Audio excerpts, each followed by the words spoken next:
Patients उनको इस बारे में पता होगा कि जो आपका ट्रीटमेंट हो जाता है उसके बाद बॉडी में कुछ चेंजेस आते हैं। बॉडी के जो चेंजेस होते हैं, जैसे अगर कैंसर की सर्जरी हुई है आपकी तो ब्रेस्ट में कुछ बदलाव आएंगे, उसकी शेप में, आकार में, या उसका जो पूरा ब्रेस्ट है किसी किसी की अगर स्टेज ज़्यादा है तो पूरी निकल जाती है। साथ में बॉडी में जो चेंजेस आते हैं हार्मोन्स में, अगर आपका हार्मोन वाला कैंसर पॉजिटिव है तो उसके लिए दवाई भी दी जाती है, उससे भी चेंजेस आते हैं बॉडी में। तो ये सारी चीज़ें जो चलती है बॉडी में, उससे आपको लगता होगा कि चेंजेस है तो ये क्या करें इसके लिए।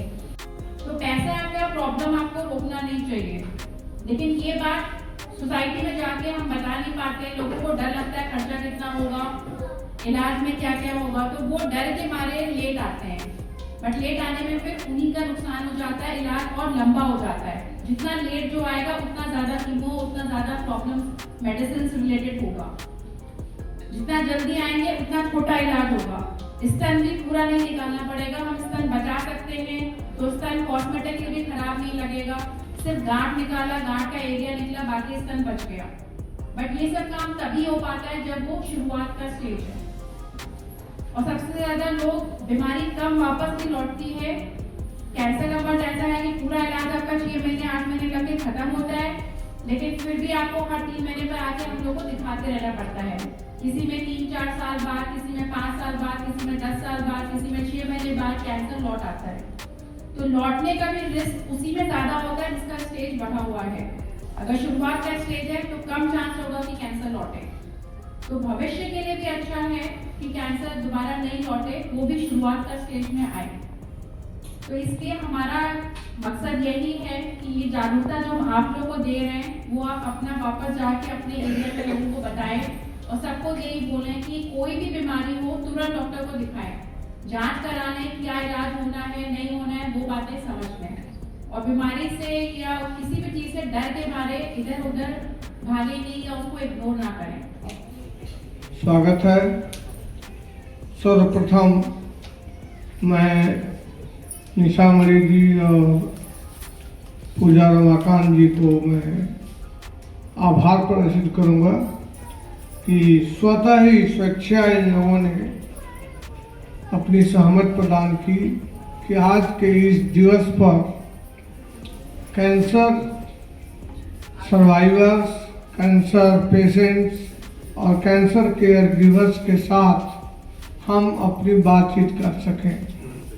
और आप सब जिस मनोभाव से यहाँ पर उपस्थित हुए हैं, मैं कम्युनिटी साइकोलॉजी एसोसिएशन की तरफ से मैं आप सबका हार्दिक स्वागत एवं अभिनंदन करता हूँ। लोगों को मेरा अभिवादन। आप लोग इतनी संख्या में आए उसको देख के हम लोगों का उत्साह और बढ़ा है, और हम ये चाहते हैं कि आप जो है आप भी हमारे इस अभियान में सहभागी बने। इसमें बहुत सारे लोग ऐसे होंगे जो कैंसर से पीड़ित होंगे और उनका ट्रीटमेंट चल रहा होगा। दूसरा ग्रुप वो होगा जो कि ट्रीटमेंट कराने के बाद ठीक हो गए हैं। तो जो लोग ठीक हो गए हैं वो हमारे साथ साइकोलॉजिस्ट का रोल कर सकते हैं। वो बेस्ट जो है कि सोसाइटी में जहाँ भी जाइए आप बताइए कि कैंसर जो है इसका नाम बुरा है। अगर कैंसर का नाम हैप्पी होता या खुशी होती तो आपको कैसा लगता?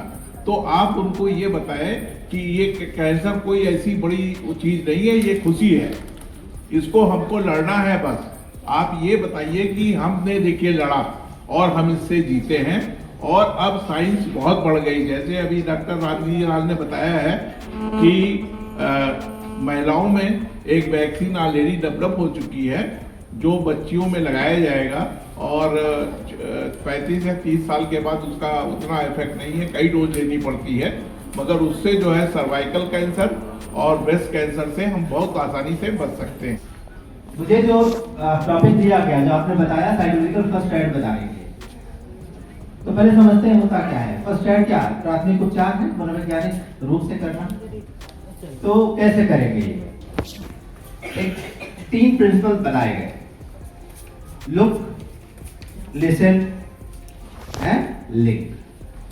देखिए, सुनिए और संपर्क के लिए भेजिए। सिंपल सी चीज है। तो इतना तो सब कर सकते हैं? नहीं कर सकते। लुक माने देखना, ठीक, सब लोग बात कर रहे हैं कि पहले आप देखिए कि हाँ जो समस्या है वो समस्या क्या है।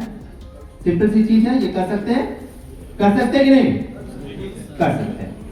लिसन, जो समस्या बता रहा है उसको सुनिए। हालांकि अगर इसकी चर्चा करेंगे तो बहुत बृहद हो जाएगा, लेकिन बस सिर्फ सुनने की बात है कि आप सुन के समझिए क्या है, और जितनी जानकारी आपको है उसके आधार पर उनको जहां भेजना है वहां भेजिए। अभी हाल में एक महिला आई थी, बहुत ही खुश, और बोली कि मैं 5 टाइम की इबादत करती हूँ। और मैंने कहा अच्छा आप इबादत करते हो, और मुझे पता चला, और मैं कोई भी काम नहीं छोड़ती हूँ, सब कुछ कर रही हूँ बहुत अच्छे से, पता नहीं क्यों ऐसा हो गया, है ना। तो मैंने कहा गुस्सा नहीं है, बोले नहीं, हो सकता है इससे ज्यादा कुछ हुआ होता हमारे साथ। तो वो भी एक तरीका है। राकेश जी ने बहुत अच्छे से बताया कि किस तरीके से साइकोलॉजिकल फर्स्ट एड हम लोग दे सकते हैं। लुक, लिसन और लिंक की बात की, तो स्पिरिचुअलिटी की बात आती है कि ईश्वर पे आस्था, वही कि हम किसी काम के लिए, जिस काम के लिए इस धरती पे आए हैं, और उस काम को कैसे अपने मुकाम तक पहुंचाएं, क्योंकि हर एक के पास जीवन से लेके मृत्यु तक का हमारा एक अपना सफर है, और उस सफर में हम सफर ना रहे, इसलिए ये मल्टीडिसिप्लिनरी टीम हमारे साथ काम करती है, और हम सब कोशिश करते हैं कि एक साथ मिलके, हमारा सौभाग्य है कि हम KGMU के प्रांगण में हैं, तो हम एक साथ मिलके वास्तव में एक मल्टीडिसिप्लिनरी टीम की तरह काम करते हैं और चीज़ों को आगे बढ़ाते हैं। 2021 में हमको कैंसर हुआ था, और जब वहाँ एम्स में हम जांच कराए तो हम मतलब जांच उसका मशीन समय नहीं था। डॉक्टर बोले या लखनऊ जाए और नहीं तो बनारस जाइए। तो हमारी लड़की यहीं पढ़ाई करती थी, कहीं मम्मी यहाँ आ जाओ, लखनऊ में अच्छे डॉक्टर हैं, यहाँ लिख के DMC आई, और डॉक्टर का बहुत प्यार और बहुत खुशी मिला। हमने खुशी पाकर हमारा आधा दुख दूर हो गया। और हमारा 21 में था, और दवा सब बंद हो गया सर। हमारे बाद 4 लोगों के हुआ, और चारों लोग हमारे पास की बहन जी आपका कैसे कैंसर से तो कोई बचता नहीं है, आप कैसे बचे गए। उन लोगों को हम ले आके वहाँ एम्स में, हमारा देवरिया जिला घर है, एम्स में इलाज चल रहा है। 2022-23 के हैं वो भी लोग बहुत अच्छे हैं। समस्या हुई और इनकी समस्या का समाधान यहाँ पे आके हुआ, और इसके साथ साथ इन्होंने 4-5 लोगों को बताया। आप ये बताइए कि जब आपको कैंसर हुआ और ये समस्या हुई, तो मन में जो डर भय था उसको कम करने के लिए आपने क्या तरीके अपनाए? पहले हमको बहुत डर बन गया था, लेकिन यहाँ उस समय डॉक्टर गणेश जी थे, और कोई डॉक्टर इतना हमको प्यार किया और इतना समझाए कि आधा मेरा दुख, कहीं बहन जी आप ठीक हो जाएंगी, आए कार्ड बनवाएंगे आप ठीक हो जाएंगी, आधा बीमारी तो ही हमारा ठीक हो गया था। जैसे आपने बताया कि हमारे यहाँ जब परेशानी आती है तो एकदम से हम स्तब्ध हो जाते हैं, शॉक पे चले जाते हैं, तो ये बहुत नेचुरल है। फिर हमें लगता है कई बार कि जो हमारा पेशेंट है जिसको ये बीमारी हुई है, तो हम उसे बताएं ना तो उस पर उसका असर नहीं आएगा, क्योंकि जो पेशेंट होगा जब वो सुनता है कि मुझे कैंसर हो गया तो वो बहुत ज़्यादा डिप्रेशन में चला जाता है।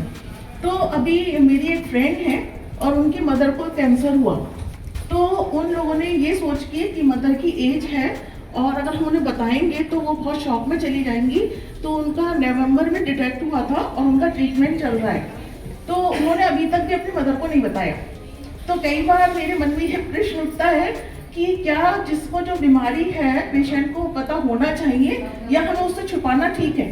तो मैं इस पे आप लोग के विचार जानना चाहती हूँ, क्योंकि हमारा को भी बहुत क्लियर नहीं, इसलिए हमने अपनी फ्रेंड से कभी नहीं कहा कि अपनी मदर को बता दो, लेकिन हर दिन हम लोगों के कांटेक्ट में रहते हैं और वो ट्रीटमेंट के लिए ही वेदांता में उनका ट्रीटमेंट हो रहा है, तो वो आती हैं और वो ट्रीटमेंट कराते हैं, फिर वो लोग झांसी के साइड के वो लोग चले जाते हैं। ये आपने बहुत सही सवाल और एक इशू रेज किया है, मुद्दा। इंडिया में स्पेशली क्या होता है कि लोग कई बार ऐसा बोलते हैं रिलेटिव्स कि आप पेशेंट को नहीं बताइएगा, बट क्या होता है कि हम तो रोजी मरीज और मरीज के रिलेशनशिप्स और ये सब चीज़ें देखते रहते हैं, तो हमें लगता है कि अगर जिसका बीमारी है उसे सच नहीं बोलेंगे तो वो विश्वास टूट जाता है रिलेशन में, उसको खराब लगता है कि मुझसे छिपाया। आप पहली बार बताएंगे जब तो उनको खराब लगेगा, लगने दीजिए, उनको टाइम दीजिए। सर ने बोला कि डिनायल का फेज होता है, वो मानते नहीं है, स्वीकार नहीं करता मन। आज नहीं करेगा, 2-3 दिन बाद कर लेगा, लेकिन आपका विश्वास तो नहीं टूटेगा ना कि मुझसे छुपाया गया, मुझे बताया नहीं। वो चीज़ नहीं होनी चाहिए। एक बहुत अच्छा सा एग्जाम्पल आपको देखते हैं। एक पेशेंट था हमारा, उन्होंने उनके हस्बैंड ने बोला हमारी वाइफ को आप नहीं बताइएगा। अब वो पुलिस वाले थे, तो अब हम ज़्यादा कुछ बोल नहीं पाए, तो हमने कहा ठीक है, आप कब तक वाइफ से छुपाएंगे, पहली बार नहीं बताएंगे आप, कीमो चलेगा तब तो पता चलेगा ही ना कि कैंसर है उनको। नेक्स्ट टाइम वो वाइफ भी तेज थी, उसने अपनी सारी रिपोर्ट्स पढ़ के, गूगल करके, अपने फैमिली में दिखा के अपने फादर को पता कर लिया कि उसे कैंसर है। नेक्स्ट टाइम जब वो आई तो वो अपने हस्बैंड को दूर बाहर रखा और उसके फादर और भाई साथ में बैठे, क्योंकि वो विश्वास टूट गया कि हस्बैंड क्या डिसीजन ले रहे हैं, क्या बात कर रहे हैं, मुझसे छुपाया। वो और खराब हो गया उनके लिए भी और हमारे लिए भी। तो ये चीज हमेशा हम कहेंगे कि जो कोई किसी का भी एज हो, बेटर है कि आप बता दें, वो एक्सेप्ट कर लें, फिर इलाज कराएं, वो ज़्यादा अच्छा होगा। मुझे 2024 में ये डिटेक्ट हुआ था कैंसर, और मेरे को कैंसर बहुत जल्दी पता चल गया था, अर्ली स्टेज में ही, क्योंकि मेरी फैमिली में ये हिस्ट्री रह चुकी है। मेरी मदर की डेथ 2004 में इसी बीमारी से हुई थी, और उसके बाद मेरी मौसी को भी यही बीमारी थी। तो इस वजह से मुझे पता था कि जहाँ मुझे जैसे ही गांठ का एहसास हुआ, मैं तुरंत ही मैंने डॉक्टर देखना शुरू कर दिया कि मुझे जाना कहाँ है एग्जैक्टली। मैं दिल्ली भी गई हूँ, वहाँ पे भी मैंने बहुत सारे हॉस्पिटल्स देखे, डॉक्टर्स से बात की, बहुत सारे डॉक्टर से मैंने संपर्क किया और उनसे बात करके मैंने डिसाइड किया। फिर मैंने कहा कि जब मेरे को यहाँ पे बेस्ट डॉक्टर का इलाज मिल रहा है और इतने अच्छे उसमें मिल रहा है, तो मैं क्यों दूसरे शहर में भाग दौड़ करती हूँ। यहाँ पर रह के, और वाकई में वहाँ पर जब मैंने इलाज का खर्चा वगैरह सब पता किया, तो वहाँ पे 14 से 15 लाख रुपए वो तुरंत में बता रहे थे। वो यहाँ पर उस हिसाब से अगर देखा जाए तो मेरा कोई कैंसर कार्ड नहीं बना था, मैंने अपने उस पर ही किया, लेकिन यहाँ पर उसके हिसाब से मेरा बहुत कम खर्च हुआ है और बहुत ही अच्छा इलाज मिला है। मेरे आसपास जैसे कोई भी होता है तो मैं सबको यही गाइड करती हूँ कि अगर पॉसिबल हो तो यहीं के यहीं करवाओ इलाज, और सब KGMC तो सबसे बेस्ट है, सबसे ही बेस्ट है। मैं यहाँ पर हमेशा हर किसी को कहती हूँ कि यहीं पर आइए, और अच्छे डॉक्टर्स हैं यहाँ पे, डॉक्टर स्टाफ सब कोई बहुत अच्छा है यहाँ पर, इतना मेंटल सपोर्ट करते हैं। और ये बात भी सही है कि हाँ, डॉक्टर्स के साथ साथ घर वालों का सपोर्ट होना भी बहुत जरूरी है। पेशेंट तो परेशानी में है ही, लेकिन घर वालों को भी बहुत जरूरी होता है कि वो उनका साथ दें और खुद को मजबूत करें। जितने भी यहाँ पे मरीजों के साथ लोग आए हुए हैं, सबको विजय शुक्ला का प्रणाम, नमस्कार। आज community psychology association of India द्वारा जो ये कार्यक्रम रखा गया है, जिसका कि टॉपिक है healing beyond treatment. Healing beyond treatment का मतलब है कि इलाज, स्वास्थ्य कैसे बढ़ाया जाए, किस प्रकार से दवा के अलावा भी बहुत सारे इलाज होते हैं, जैसे mind body community support in cancer, ये इसका आज का टॉपिक है। हम दवाओं के द्वारा तो इलाज करते ही हैं भाई, डॉक्टर्स अपने सारी जो भी प्रक्रियाएं होती हैं, जो भी दवाओं की व्यवस्था होती है, सारे प्रकार से वो अपना इलाज करता है। और लेकिन इसके अलावा मरीज को जो मोरल सपोर्ट, जो कम्युनिटी द्वारा, जो परिवार द्वारा, जो लोगों के द्वारा दिया जाता है, वो सबसे बड़ा सपोर्ट होता है। क्योंकि आपका मन अगर स्वस्थ है तो आप हमेशा अपने आप को स्वस्थ ही मानेंगे। लोगों ने सब चीज़ अपनी बोल दी, आप लोग भी इतने दिनों से आ रहे हैं, कल भी हम लोग यहाँ पे वार्ड में राउंड ले रहे थे। सबसे यही गुजारिश है कि कोई भी इलाज शुरुआती दौर में ज़्यादा कारगर रहता है, कम खर्चीला रहता है, और उसमें मरीज और डॉक्टर दोनों को आराम रहता है। बस जो थोड़ी सी चीज़ रहती है कि हम जागरूक रहें चीज़ों के बारे में और सही समय पर सही जगह पहुंच जाएं। और मैं एक चीज़ और बोलना चाहूँगा कि आज के परिप्रेक्ष्य में जो है, चाहे स्टेट गवर्नमेंट हो या सेंट्रल गवर्नमेंट हो, अगर आपकी तरफ से थोड़ा भी इनिशिएटिव है कि हमें ट्रीटमेंट अपना कराना है, तो कोई ऐसा रीज़न नहीं है कि आपको उचित सरकारी मदद न मिले। हाँ, ये ज़रूर होता है कि उसके लिए कुछ कागजी कार्रवाई रहती है, लेकिन अगर आपके पास उचित कागज़ है तो हमारा विभाग और हॉस्पिटल उस कागज़ के सहारे आपको उचित सरकारी जो मदद होती है वो पूरा कराने के लिए कोई कसर नहीं छोड़ेगा।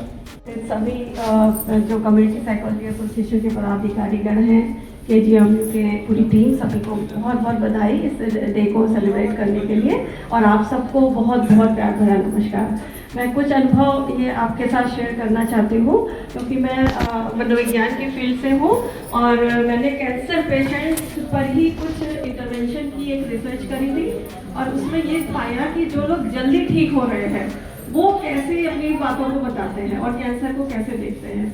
तो उसमें हमने ये पाया कि बहुत से जो पेशेंट जो कि जल्दी ठीक हो रहे थे, वो ये कहते थे कि कैंसर हुआ तो हमें बहुत सारे अवसर मिले, हमें ये पहचान हुई कि हमारे रिश्ते में कौन हमारा असली सहयोगी है और कौन हमें सिर्फ ऐसे ही मिलने जुलने आते हैं और सिर्फ बातें बनाते हैं। तो हमें रिश्तों की पहचान हुई, साथ में हमें अपने परिवार के साथ समय बिताने का वक्त मिला, और हम जो इतनी व्यस्त थे अपने लाइफ में कि हम टाइम ही नहीं दे पा रहे थे अपनी फैमिली के साथ, तो अपने परिवार के साथ, बच्चों के साथ हम समय बिता पा रहे हैं। हम सुबह उठ के उगता हुआ सूरज देख पा रहे हैं, हम नेचर में घूम पा रहे हैं, सुबह उठ के हवा देख रहे हैं, प्रकृति का आनंद ले रहे हैं, और बहुत सारी चीज़ें ऐसे कर पा रहे हैं जो हम पहले नहीं करते थे। की बातें सुन सुन के आप लोग काफ़ी देर भी हो गई है, तो मैं बहुत शॉर्ट में और बहुत छोटे में एक अपना धन्यवाद प्रस्ताव प्रस्तुत करती हूँ।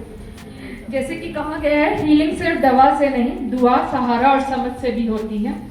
तो ये तो सब बातें हम लोग कर चुके हैं। मैं अपनी chancellor madam professor Sonia Nityanand, अपनी pro vice chancellor, dean academics, जो इसके संयोजक हैं, उनका धन्यवाद करती हूँ। बाकी इस डिपार्टमेंट के हेड डॉक्टर पूजा रमाकांत और डॉक्टर कुलरंजन और जो भी लोग यहाँ के हैं का मैं विशेष रूप से आभार व्यक्त करती हूँ, जिन्होंने इस महत्वपूर्ण विषय पर इस सफल कार्यक्रम का आयोजन किया।